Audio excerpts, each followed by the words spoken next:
بسم اللہ الرحمن الرحیم، الصلاة والسلام علی سیدنا و مولانا محمد وعلی آلہ و اصحابہ اجمعین، اما بعد۔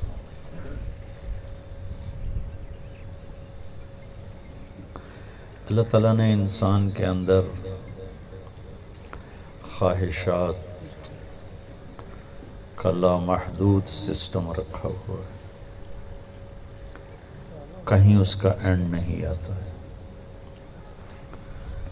اور ان خواہشات کو پورا کرنے کے لیے جو عمر ہے وہ بہت تھوڑی ہے،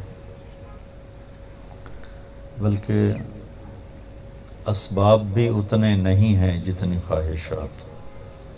وہ کوئی بادشاہ بن جاتا ہے شداد کی طرح، پوری جنت بنا لیتا ہے، لیکن سب کے پاس وقت بہت تھوڑا ہے۔ مال میں تو کچھ امیر ہیں، کچھ غریب ہیں، کچھ بہت غریب ہیں، کچھ بہت مالدار ہیں، کچھ بادشاہ ہیں، یہ تقسیم ہے۔ لیکن بہت بڑا بادشاہ، مالدار بہت بڑا مالدار، فقیر بہت بڑا فقیر، عورت مرد، یہ سب ایک بات میں ان کی غربت اور فقر مشترک کہ سب کے پاس عمر تھوڑی ہے۔ تو خواہشات اتنی زیادہ، اسباب اس سے تھوڑے، عمر اس سے تھوڑی۔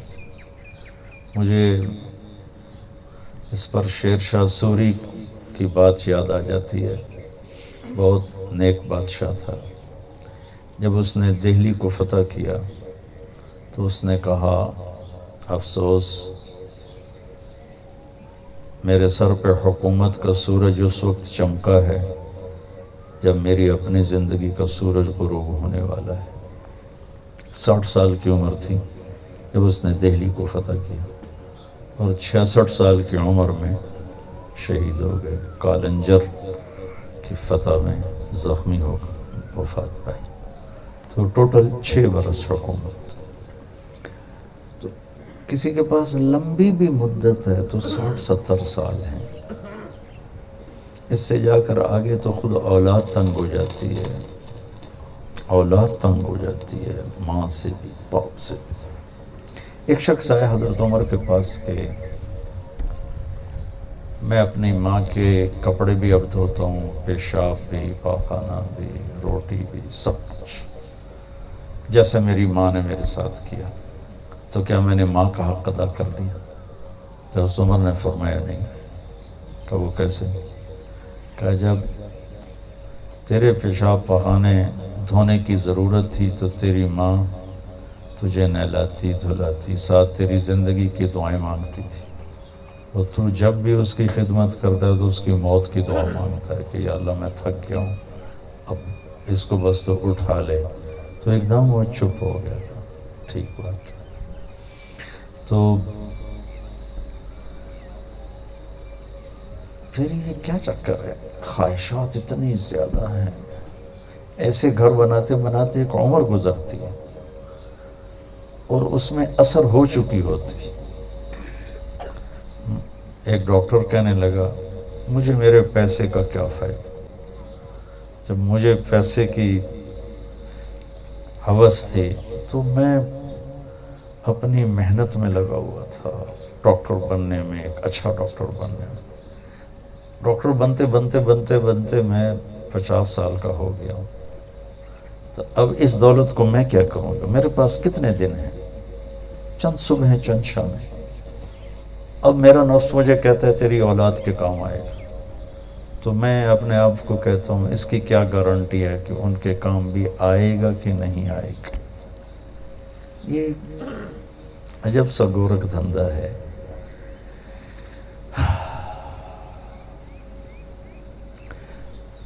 تو بھائیو، اللہ نے ہمیں ڈیزائن کیا ہے جنت کے لیے۔ جنت ہے لامحدود خزانہ۔ اگر ہماری خواہشات نہ ہوتی تو جنت سے مزہ اٹھانے کی طاقت ہی کوئی نہ ہوتی. لیکن یہ پرندے چہچہا رہے ہیں، یہ آج سے 10,000 سال پہلے جیسا گھونسلہ بناتے تھے آج بھی ویسے ہی بناتے. جو دانہ دن کا یہ چگتے تھے آج بھی ویسے ہی چگتے ہیں. انسان صرف 100 سال پیچھے ایسے گھر بناتا تھا، یا ایسی گاڑیاں تھیں، یا ایسے کپڑے تھے، یہ اشفاق کے کننے تھے. کہ انسان خواہش میں اتنا تیز ہے کہ نہ پیسہ ساتھ دیتا ہے، نہ ٹائم ساتھ دیتا ہے، نہ طاقت ساتھ دیتی. جتنی تیزی سے خواہش بدلتی ہے اتنی تیزی سے چیز نہیں بدلتی. تو اللہ تعالیٰ نے یہ نظام اس لیے رکھا کہ ایک تو پیپر لے لیا، خواہشات کا سمندر، اور بریکیں لگا دی. یہ نہیں کرنا، یہ نہیں کرنا، ادھر نہیں جانا، ادھر نہیں جانا، یہ نہیں دیکھنا، وہ نہیں دیکھنا، یہ نہیں کھانا، وہ نہیں کھانا. اور ادھر جنت کی خبر سناتی کہ یہ سب کچھ کرنے کے لیے تیرا رب مہمان خانہ بنا کے بیٹھا ہوا. پہلی نظر جب اللہ کا دیدار ہوگا، انسان کے خلا کو جنت بھی فل نہیں کر سکے، پر نہیں کر سکے گی. جنت ملنے کے بعد بھی ایک خلش، ایک کمی باقی ہوگی.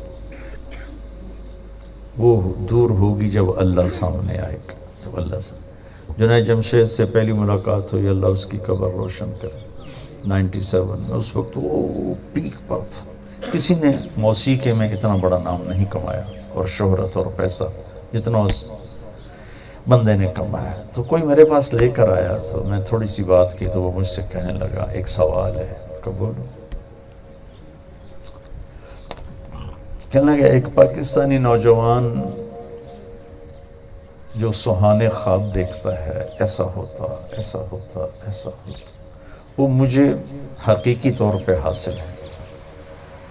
جن خوابوں کی دنیا میں ایک پاکستانی نوجوان رہتا ہے وہ خوابوں کی دنیا میرے پاس حقیقت میں موجود ہے. یعنی پنکھے بند کرا دو، اللہ نے ہوا چلائی ہے. تو کہنے لگا پھر کیا وجہ ہے کہ میرے اندر اندھیرا ہے، میرے اندر خلا ہے، مجھے لگتا ہے کہ میں ادھورا ہوں. کیوں؟ میں تو جو خواہش کرتا ہوں پوری ہوتی، پھر میرے اندر ادھورا پن کیوں؟ کس وجہ سے؟ میں نے کہا، میں نے خیر کافی بات کی، وہ یاد نہیں، لیکن جو مثال دی وہ یاد ہے. میں نے کہا تمہارے دائیں گھٹنے میں درد ہے، تم بائیں پہ دوا لگا رہے ہو. جہاں تم میڈیسن استعمال کرتے ہو وہاں مرض نہیں، جہاں مرض ہے وہاں میڈیسن نہیں، تو درد تو باقی رہے گا. کہ یہ خلا تمہاری روح میں ہے، تم اسے گلیمر میں ڈھونڈ رہے ہو. روح کو کیا پتہ گلیمر کیا ہوتا ہے؟ روح کو تو اللہ اس کے رسول کا پتہ ہے. روح صرف دو چیزوں کو جائے، ایک اللہ کو، ایک اس کے محبوب کو. باقی چیزیں جسم کی ہیں، اور جسم میں ایک حد تک چیز جاتی ہے، آگے نہیں جاتی. جذبات کی دنیا میں جو چیز داخل ہوتی ہے اور اس کو سکون دیتی ہے وہ اللہ اس کے رسول کا تعلق ہے. وہ ہے نہیں تو تم میوزک سے، ان چیزوں سے اپنے آپ کو خوش کرنے کی کوشش کر رہے ہو، یہ ہوگا نہیں. تو کیا کروں؟ میں کہ تم 3 دن کے لیے تبلیغ میں جائے. وہ کہنے لگا میں تو ڈانس کرتا ہوں، میں تبلیغ کروں گا. اچھا کوئی گناہ ہو رہا ہے تو اچھا بھی تو ہو. ہمارے یہاں عجب تصور ہے، کوئی غلط زندگی پر ہے اور تینوں کیا فائدہ نمازن. میرا گورنمنٹ کالج لاہور کا ساتھی تھا، اللہ نے اس کو بہت تبدیل کیا، لیکن وہ گوروں کے ساتھ اس کی بڑی دوستی تھی. رنر تھا بلا درجے کا، ان سے ساتھ بیٹھ کے شراب پی لیتا تھا.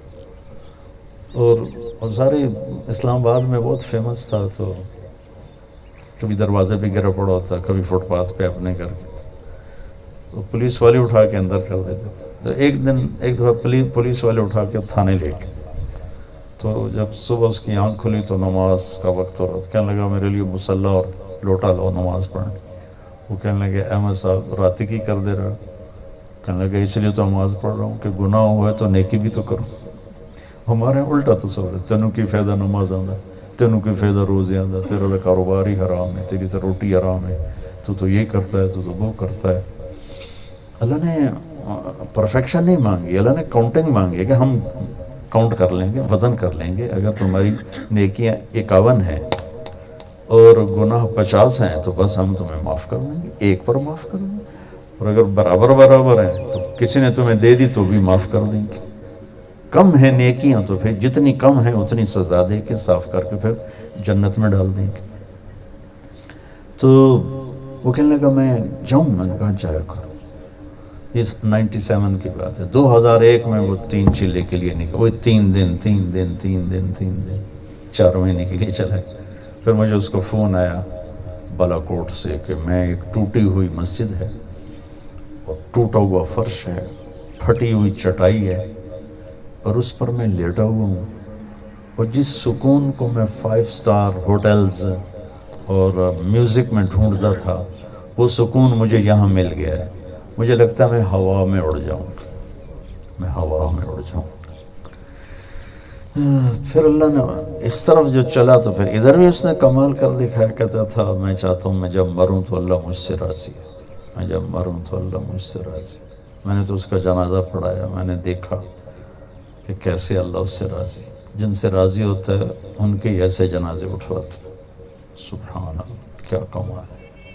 تو میں عرض کر رہا تھا کہ خواہشات کا ایک لامحدود قسم کا جہان ہے اندر. ٹائم، اسباب اس سے تھوڑے اور ٹائم اس سے تھوڑا. تو لہٰذا اب اگر ہم اس راستے پہ چل پڑے نا کہ یہ چاہتا ہوں، یہ چاہتا ہوں، یہ چاہتا ہوں، تھک جائیں. بڑے سے بڑا مالدار تھک جائے، کیونکہ جتنا وہ چاہتا ہے اتنا اس دنیا میں ہو نہیں سکتا. ڈیزائن ہی اس کا وہ نہیں. اب یہ ایک پاؤ کا گلاس ہے، اس میں آپ آدھا کلو پانی ڈالیں گے تو بہہ جائے گا. لہٰذا یہاں کیا ہے کہ اپنے اللہ کو راضی کر لو، پھر وہ تمہاری ہر خواہش پوری کر دو. کہ جب جنت میں اللہ کا دیدار ہوگا تو تب جا کر انسان کی تکمیل ہوگی. تو یہ اللہ سے عرض کریں گے یا اللہ ہم دنیا میں تیری عبادت کا حق ادا نہیں کر سکے، ہم تجھے راضی نہیں کر سکے جیسے کرنا تھا، تیری بندگی نہیں کر سکے جیسے کرنی تھی. تو تجھے دیکھنے کے بعد ہمارا جی چاہتا ہے کہ ہم تیری بارگاہ میں ایک سجدہ کریں جیسے فیصل آباد میں کرتے تھے. ایک سجدہ، صرف ایک، 5 نمازیں ایک سجدہ. تو اس پر اللہ تعالیٰ فرمائیں گے سبحان اللہ، کیا بات کہی اللہ، کہیں گے اللہ تعالیٰ فرمائیں گے دنیا میں تم میرے غلام تھے، میں تمہارا آقا تھا. یوں سمجھو تم نوکر تھے، میں مالک تھا، اور نوکر کے ذمے ہے مالک کی اطاعت کرنا. اب تم میرے پاس آئے ہو تو پوزیشن، حیثیت بدل گئی. یہ میرا مہمان خانہ ہے، یہاں جو بھی آتا ہے وہ میرا مہمان ہوتا ہے اور میں اس کا میزبان ہوتا ہوں. دیکھیں یہ میزبان لوگ وہ دسترخوان بچھا رہے ہیں اور پلیٹیں رکھ رہے ہیں، ہمیں کوئی فکر نہیں ہے، میزبان کو فکر ہے. تو اللہ تعالیٰ فرمائیں گے کہ میرے بندو دنیا میں تم غلام، میں آقا، جنت میں تم مہمان، میں میزبان، اور مہمان سے کام نہیں لیا جاتا. میزبان کی غیرت کے خلاف ہے کہ میزبان سے کام لے. اب تم یہاں صرف اپنی مرضی، چاہتیں پوری کرنے کے لیے آئے ہو. جاؤ موج کرو، کلو واشربوا ہنیئا بما اسلفتم فی الایام الخالیہ ولکم فیہا ما تشتہی انفسکم ولکم فیہا ما تدعون نزل من غفور الرحیم. سبحان اللہ، کیا کمال. لہم ما یشاءون فیہا ولدینا مزید. قرآن کو دیکھو تو اللہ، اچھا ایک عجیب بات ابھی ذہن میں تو بتا دوں. ایک ہوتا ہے تشتہی جو اللہ قرآن میں کہا، ایک ہے تدعون. ترجمہ تو یہی ہے جو چاہو گے، جو دعویٰ کرو گے مل جائے گا. لیکن تشتہی اور تدعون میں فرق ہے. تشتہی کا مطلب ہے تمہارے ذہن میں ہوگا کہ میری یہ خواہش پوری ہو، یہ خواہش پوری ہو، جو چاہو کہ ہم مہیا کر دیں گے. تدعون میں یہ خبر اللہ دے رہا ہے کہ بعض چیزیں تمہارے ذہن میں آئیں گی کہ یہ ہو جاتا، پھر تم اندر سے کہو گے یہ تو ہو بھی نہیں سکتا، یہ تو ہو ہی نہیں سکتا. لیکن جب تم میرے پاس آؤ گے اور اپنی سوچ میں ایسی چیز کا مجھ سے سوال کرو گے جس کے لیے تم خود ہی اندر میں کہہ رہے ہو گے ایسا نہیں ہو سکتا، تو تیرا رب وہ بھی کر دے گا. ہاں، اس کے آگے ایک لفظ ہے نزل من غفور الرحیم. نزل کا کیا مطلب ہے؟ نزل ہے نازل ہونا، آمد. جیسے ابھی ہم نازل ہوئے، آمد ہوئی، آئے. آتے ہی مہمان آپ کو دسترخوان پہ تو نہیں بیٹھا ہے، یہ مجھے پانی کا گلاس دیا ہے، اس کو عربی میں کہتے ہیں نزل. مہمان کے آتے ہی جو چیز ہلکی پھلکی اسے پیش کی جائے، پانی ہے، کوئی جوس ہے، کوئی وہ کوک ہے، پیپسی ہے، یا سردیاں ہیں تو کوئی وہ عربوں میں تو وہ قہوہ چلتا ہے، گرمی سردی، کوئی سوپ ہے. آتے ہی مہمان کو جو چیز دی جاتی ہے اسے نزل کہتے ہیں. تو نزل کا پیمانہ اللہ کیا بتا رہا ہے کہ جو چاہو گے دوں گا، جس ناممکن کا تصور کرو گے وہ بھی دوں گا. یہ ہے میری پہلی مہمانی تمہاری آمد پر. تو اصل مہمان نوازی اس کے بعد شروع ہوگی. اس کا کیا لیول ہوگا اللہ کے سوا کوئی نہیں جانتا. بھائی یہ زندگی امتحان ہے. میرے نبی ایک زندگی لے کر آئے، وہ سیکھ لیں.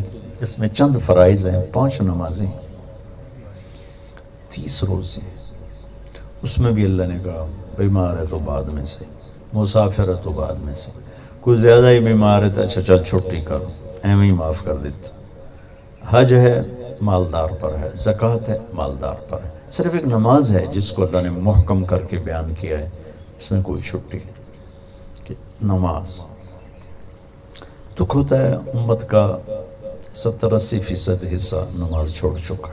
کیا مرد کیا عورتیں نماز چھوڑ چکے ہیں. عربوں میں اب بھی کچھ بہتر ہے نماز کی ریشو. اور موریتانیہ میں گیا، مولوی صاحب کٹے تھے، مولوی صاحب بھی ساتھ تھے.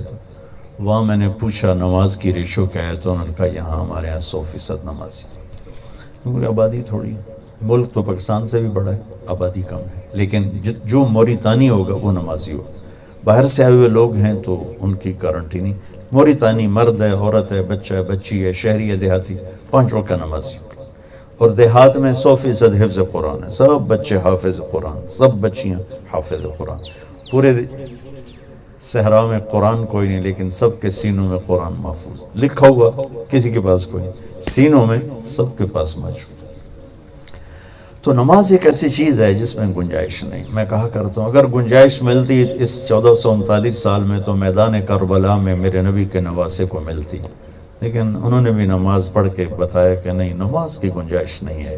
چاہے اسی کی خاطر سر کٹ کے نیزوں پہ چڑھ رہا ہو، نماز پڑھنی پڑے گی، نماز کی چھٹی نہیں ہے. تو باقی چیزوں میں نرمی ہے. صرف ایک 5 وقت کی نماز کیا دیر لگتی. نماز کے بعد میں صرف ایک حدیث سنا دیتا ہوں، صرف ایک. پورا دین اس کے اندر ہے، پوری زندگی اس کے اندر ہے، اور دنیا اور آخرت کی ہر شے. صرف ایک حدیث، 10 لاکھ حدیثیں. ایک حدیث سناؤں گا اللہ کے فضل و کرم سے، آپ خود سننے کے بعد کہو گے سچ کہہ رہا ہے کہ ساری زندگی اس کے اندر سمٹ گئی. ویسے گھروں میں رہتا ہوں، یا وہ تو بولے دی جھگی میں رہتا ہوں، یا وہ ادھر تھر پار کر میں رہتا ہوں. 4 اذا کن فیک ما ضرک ما فاتک من الدنیا. 4 باتیں اگر تو مجھ سے لے لے، میرے نبی کہہ رہے ہیں 4 باتیں اگر تو مجھ سے لے لے، پھر تو چین کی بنسری بجا اور میٹھی نیند سو جا، دنیا بھی تیری ہے، آخرت بھی تیری ہے. کیا خوبصورت بات فرمائی کہ 4 باتیں 40 نہیں آکھیاں، 50 نہیں آکھیاں، 4 باتیں مجھ سے لے لو، میرے نبی فرما رہے ہیں، اور پھر جاؤ موج کرو، دنیا بھی تمہاری ہے، آخرت بھی تمہاری. کیا ہیں یا رسول اللہ؟ صدق حدیث ہے، زندگی بھر سچ بولنا، جھوٹ نہ بولنا۔ 99% کیا 100% پاکستان تو فیل ہو گیا، پہلی بات میں فیل ہو گیا، جھوٹ ہی جھوٹ ہے، جھوٹ ہی جھوٹ ہے، جھوٹ ہی جھوٹ۔ میرے نبی نے کہا 4 باتیں چھوٹی چھوٹی، صدق و حدیث، سچ بولنا، جھوٹ نہ بولنا، حفظ و امانت، دیانت داری اور امانت داری سے کام کرنا، کبھی دھوکہ نہ دینا۔ انہی پہلے 2 چیزوں کی وضاحت کے لیے ایک حدیث اس کے ساتھ ایڈ کر دیں۔ میرے نبی نے فرمایا، میرے نبی سے پوچھا گیا مسلمان بزدل ہوتا ہے؟ آپ نے کہا ہاں۔ بخیل ہوتا ہے؟ کہا ہاں۔ جھوٹا ہوتا ہے؟ کہا جھوٹا نہیں ہوتا، جھوٹ نہیں بولتا۔ پھر آپ نے فرمایا ایک اور حدیث اور سنا، آپ نے فرمایا کہ میں اپنے امتی سے ہر گناہ کی توقع رکھتا ہوں، بطور بشر، بطور انسان میں اس سے ہر گناہ کی توقع رکھتا ہوں، لیکن اگر ذرا بھی مجھ سے اس کا تعلق ہے 2 نہیں کرے گا، 2 نہیں کرے گا، 2 نہیں کرے گا، ایک جھوٹ کبھی نہیں بولے گا، ایک دھوکہ کبھی نہیں دے گا۔ وہی پہلی 2 بات، صدق و حدیث ہے، سچ بول، حفظ و امانت، دیانت داری سے کام کر۔ ان 2 کی ایک اور فضیلت سنا، انہوں نے کہا سچا امانت دار تاجر نبیوں کے ساتھ اٹھایا جائے، سچا اور امانت دار تاجر نبیوں کے، ذمہ دار کیوں نہیں کہا؟ سچا اور امانت دار ذمہ دار نبیوں کے ساتھ اٹھایا جائے۔ یہ زراعت کی بات کیوں نہیں کی، تجارت کی کیوں کی؟ کہ زراعت میں خوفناک امتحان نہیں ہے اور تجارت میں خوفناک امتحان ہے۔ ایک سودے پہ جھوٹ بول سکتے، دھوکہ دے سکتے۔ اب ہماری گندم کٹنا شروع ہو گئی، اسی کڑا دھوکہ دے ہونا ہے، دانے اندر ڈگ لگو ہے تو ریٹ بھی حکومت آ کے 1300 روپے، ہم کم زیادہ بھی نہیں کر سکتے۔ تاجر تو جتھے کاپا لگے لا دیندہ ہے نا، تو ہم تو کم زیادہ بھی نہیں کر سکتے۔ گورنمنٹ کا ریٹ ہے 1300 روپے من ہے، اب کٹنا شروع ہو گئی ہے، میں کیا جھوٹ بولوں یا میرا مینیجر، میرا نوکر کیا جھوٹ بولے گا؟ تولنا بھی انہوں نہیں آ کے، تول بھی ساڑا نہیں ہونا، تول وہ سانو ڈنڈی مار کے لگے جاندے۔ ہم جھوٹ بول ہی نہیں سکتے، ہمارے جھوٹ کا پیپر ہی کوئی۔ 7 آلو نکل کے بیچ رہے ہیں، اس میں منڈیوں کا ریٹ ہے، ہاں جی اسی اتنے لینا ہے، یہ تو ذمہ دار کر ہی نہیں سکتے۔ منڈی سے ہوتا ہے جی اتنا ریٹ ہے جی، ابھی یعنی ہر ٹرک میں ہم ہزاروں روپے کا گھاٹا کھا رہے ہیں۔ تو ہمارا ٹیسٹ کوئی نہیں کہ سچ اور جھوٹ کا ٹیسٹ کوئی نہیں۔ زیادہ کوئی ہیرا پھیری ہے تو کسی دا پانی وڑ کے اپنے نو لا لو، یہ بہت تھوڑے بے غیرت ہوندے نے کر دے، ایسا بہت کم لوگ کرتے، نہیں کرتے، بہت کم کرتے۔ تو ذمہ داری میں امتحان کوئی نہیں ہے، تجارت میں امتحان، روزانہ جھوٹ بولو، ہرانے والے سے بولو، ہر ایک کو دھوکہ دو، روزانہ سچ بولو، ہرانے والے سے سچ بولو، ہر ایک کے ساتھ دیانتداری سے کام کرو، لیکن سردی میں ٹھنڈے پسینے آ جائیں گے جب سچ بولے گا اور دیانتداری سے چلے گا۔ صلی اللہ علیہ نبی نے کہا چل صبر کر، آجا میرے نال کھلو جا، موجہ ہوگی۔ ابدی زندگی اللہ کے نبی کے ساتھ کھڑے۔ انصار مدینہ ذمہ دار تھے، مکے والے تاجر تھے، تو آپ نے کہا میں مہاجرین کے ساتھ، مہاجرین کے ساتھ۔ تو 2 باتیں میں نے آپ سے عرض کی، صدق و حدیث، حفظ و امانت، یا یہ پوری زندگی کو خوبصورت کر دینے والی چیز۔ تیسری حسن و خلیقت، اخلاق کی خوبصورت، یہ چیز میرے جیسے یہ گھر خوبصورت، لیکن ضروری نہیں کہ یہاں زندگی بھی خوبصورت۔ زندگی کی خوبصورتی کا تعلق ایسے گھروں سے نہیں، اس کا تعلق اچھے اخلاق سے۔ کچا گھر ہو، پکا گھر ہو، اتنا بڑا گھر ہو، اگر اہل خانہ کے اخلاق اچھے ہیں، ایک دوسرے کے لیے میٹھا بول ہے، ایک دوسرے سے درگزر ہے، ایک دوسرے کو طنز نہیں، طعنہ نہیں، تو وہ گھر جنت کا نمونہ بن جائے گا۔ اگر اخلاق نہیں ہے، کبھی عورت میں شدت، کبھی مرد میں شدت، کبھی بچوں میں بدتمیزی، کبھی ماں باپ میں تیزی اور بدتمیزی، کبھی نوکروں کے ساتھ فرعونیت، تو اس گھر کی در و دیوار بھی اداس ہو جاتی. جہاں اخلاق نہیں ہوتے، جہاں اخلاق ہوتے ہیں وہاں وہ جگہ جنت کا ٹکڑا اللہ بنا دیتا ہے. اور سارے اخلاق کا خلاصہ ہے اوروں کی برداشت کر کے چلو، اوروں کی برداشت کر کے چلو، اوروں کی برداشت کر کے چلو. اس لیے اس صفت کے ساتھ اللہ کے نبی نے حسن کا لفظ لگایا.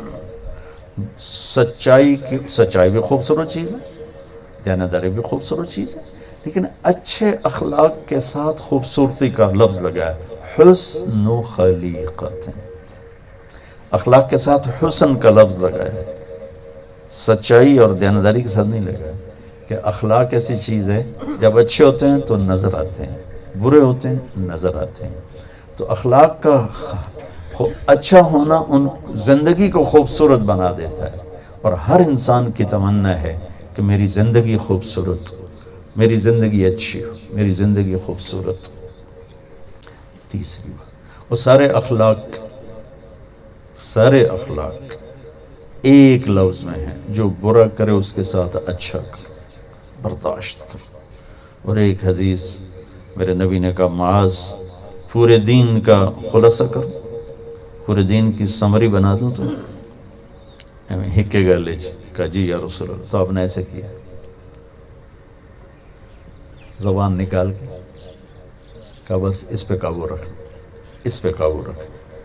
وہ کہنے لگے اس کی وجہ سے کوئی پکڑ ہے؟ آپ نے کہا سب سے زیادہ جہنم میں دھکا دینے والی یہ زبان ہوگی.